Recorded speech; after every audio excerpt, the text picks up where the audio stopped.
चला तर frequency polygon draw करण्याची सेकंड मेथड आहे ते आपण बघूयात. इथे आपल्याकडे एक प्रश्न दिलेला आहे आणि मला एक गोष्ट तुम्हाला रिमाइंड करून द्यायची आहे की हिस्टोग्राम वरून आपण जेव्हा फ्रिक्वेन्सी पॉलिगॉन ड्रॉ केलं होतं त्यावेळेस आपण अप्पर साइडचा मिड पॉइंट काढला होता, म्हणजे आपण त्याचा एक्स आय म्हणजे क्लास मार्क काढला होता.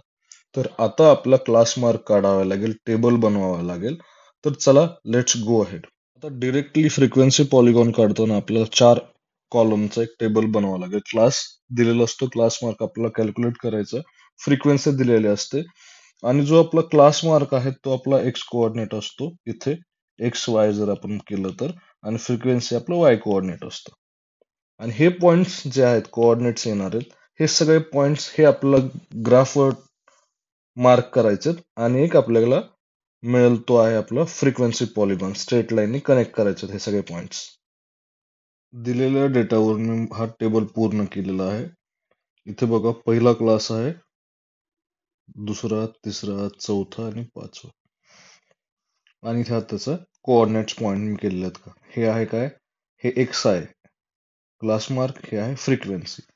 पण एक गोष्ट इथे महत्वाची अशी आहे की मी तुम्हाला ग्राफवर हे 5 पॉइंट्स ड्रॉ करून मार्क करून दाखवील, पण एक लक्षात येईल आपल्या की या 5 पॉइंट्स वरून, जसं हिस्टोग्राम वरून आपण फ्रिक्वेन्सी पॉलिगॉन केला होता, तसंच इथं देखील केवळ दिलेल्या क्लासवरून जो फ्रिक्वेन्सी पॉलिगॉन येणार आहे तो क्लोज नसणार आहे. तो क्लोज करण्यासाठी आपण आधी फर्स्ट मेथड मध्ये केलं होतं तसंच इथंही पहिल्याच्या आधी एक आणि लास्टच्या नंतर एक असे 2 क्लास आपल्याला अज्युम करावे लागतील आणि त्यांच्या फ्रिक्वेन्सी 0 घ्याव्या लागतील. तेव्हाच हा फ्रिक्वेन्सी पॉलिगॉन क्लोज असेल. तर चला, हा आपण क्लास टेबल हा पूर्ण कंप्लीट करून घेऊयात. तर इथे पहिल्या क्लासच्या आधी मी एक क्लास लिहितोय. हा 0 वर सुरू होतोय, म्हणजे हा संपला असणार 0 वर, बरोबर. आणि यांच्यातला कॉमन डिफरन्स सगळ्यात थ्रू आउट किती, 200. तर हे -200 ते 0 ला संपलं असणार. याचा क्लास मार्क जर आपण काढला तर तो येईल -100. याची फ्रिक्वेन्सी आहे 0 आणि याचे कोऑर्डिनेट्स पॉइंट येतील -100, 0. आणि लास्टच्या नंतर एक क्लास मार्क आपण जो गृहीत धरला होता तो काय असेल, हा 1000 ला संपलाय, तर पुढचा 1000 ला सुरू होईल. 1000, कारण हे कंटिन्युअस आहेत, यांच्यातला गॅप एच किती आहे क्लास विड्थ, हे 200, तर हे होईल 1000 ते 1200. आणि याच्या जर आपण रफ कॅल्क्युलेशन केलं तर 1000 प्लस 1200 आणि भागिले 2, 2200 भागिले 2 हे होतात 1100. तर क्लास मार्क होतं 1100 आणि याची फ्रिक्वेन्सी किती होणार, आपण अज्युम केला म्हणजे याची फ्रिक्वेन्सी 0. चला, याचे कोऑर्डिनेट्स काय होतील, 1100, 0. तर चला, आपल्याला हे ग्राफवर ड्रॉ करावे लागतील. एक गोष्ट लक्षात घ्या, हे सगळे जे एक्स कोऑर्डिनेट्स आहेत हे सगळे एक्स ऍक्सिस वर येणार आहेत आणि हे सगळे वाय ऍक्सिस वर येणार आहेत. ग्राफवर आपल्याला हे 5+2 असे 7 पॉइंट्स मार्क करायचे आहेत आणि आपला ग्राफ कम्प्लीट होईल. ग्राफ बनवण्यापूर्वी महत्वाची गोष्ट आहे स्केल. तर आपल्या एक्स ऍक्सिस वर असणार आहेत क्लास मार्क, याच्यात हायेस्ट किती आहे, 1100. तर इथे बघा, on X axis 1 centimetre equals to electricity bill आहे ₹200. अँड ऑन वाय ऍक्सिस आपण घेणार आहोत 1 सेंटीमीटर इक्वल्स टू, आता आपला वन वाय ऍक्सिस काय असणार आहेत, फॅमिलीज असणार आहे. हे बऱ्यापैकी 100 घेऊन सुद्धा आपलं काम भागणार आहे. तर 1 सेंटीमीटर बरोबर 100 फॅमिलीज असं आपण गृहीत धरूयात. आणि चला आता ग्राफवर हे पॉइंट्स लोकेट करूयात, मार्क करूयात आणि आपला फ्रिक्वेन्सी पॉलिगॉन तयार होईल. तर चला, आपल्या टेबल नुसार डेटा आपण काय करूयात, ग्राफ पेपरवर ड्रॉ करून घेऊयात. आता एक्स ऍक्सिस वर आपला क्लासेस असतात, तर क्लास लिहून घेऊयात. पहिला आपला क्लास होता -200 ते 0, 0 ते 200, नंतर 200 ते 400, 400 ते 600, 600 ते 800, त्यानंतर 800 ते 1000 हे आपले टोटल, आणि त्यानंतर आपण वाढवला होता तो 1000 ते 1200. टोटल आपले 7 क्लास झाले. हा इथे 0 आहे आपला. हे आपण क्लासेस ड्रॉ करून घेतलेत. इकडे येतील क्लास आपले, क्लास ते इलेक्ट्रिसिटी बिल आहे. आणि इथं फ्रिक्वेन्सी घेऊयात. फ्रिक्वेन्सी आपण 1 सेंटीमीटर साठी 100 फॅमिलीज गृहीत धरल्यात. इथं आपण स्केल लिहून घेतली.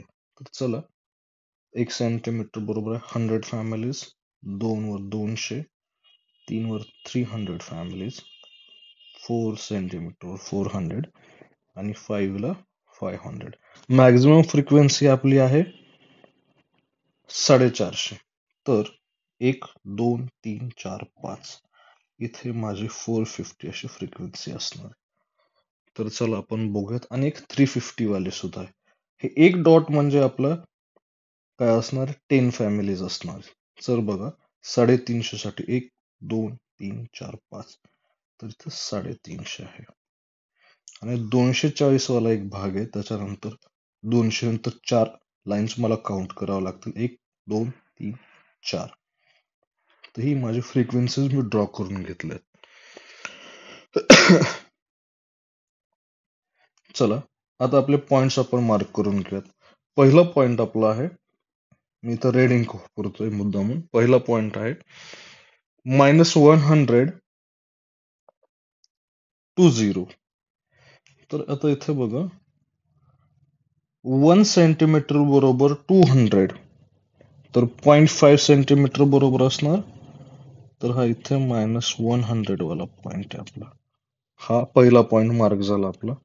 दुसरा पॉइंट आहे 100 to 240. तर इथं 100, एक्स ऍक्सिस वर 200, इथं 100 असणार आपलं.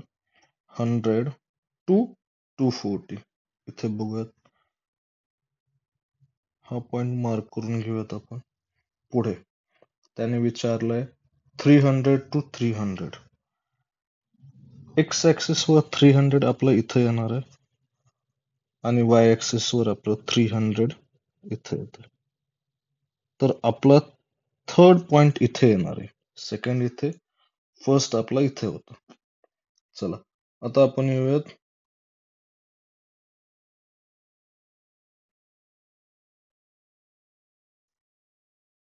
आपले 3 पॉइंट झालेले आहेत मार्क करून. चौथा पॉइंट आहे 500 450. तर आपलं वाय ऍक्सिस वर, एक्स ऍक्सिस वर इथं 500 येईल, आणि इथे 450. तो पॉइंट आपला फोर्थ इथे येणार आहे. फिफ्थ पॉइंट आहे 700 to 350. 700 इथे येणार आहे, आणि 350 इथे आहे.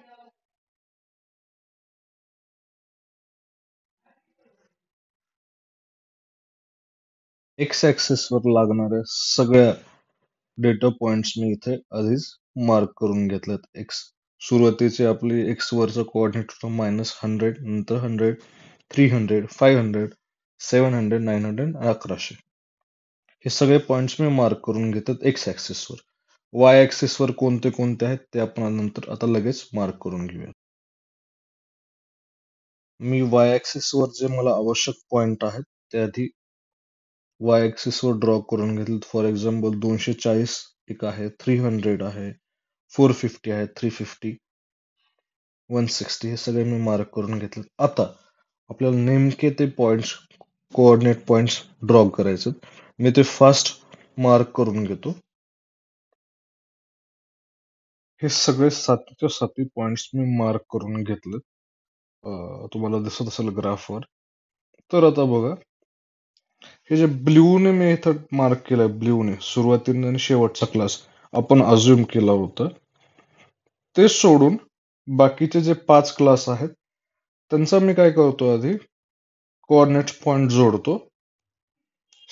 जे सलग पॉइंट्स आहेत ते आपल्याला काय करायचं, ते आपल्या स्ट्रेट लाईनने जोडायचं. चला जोडूयात.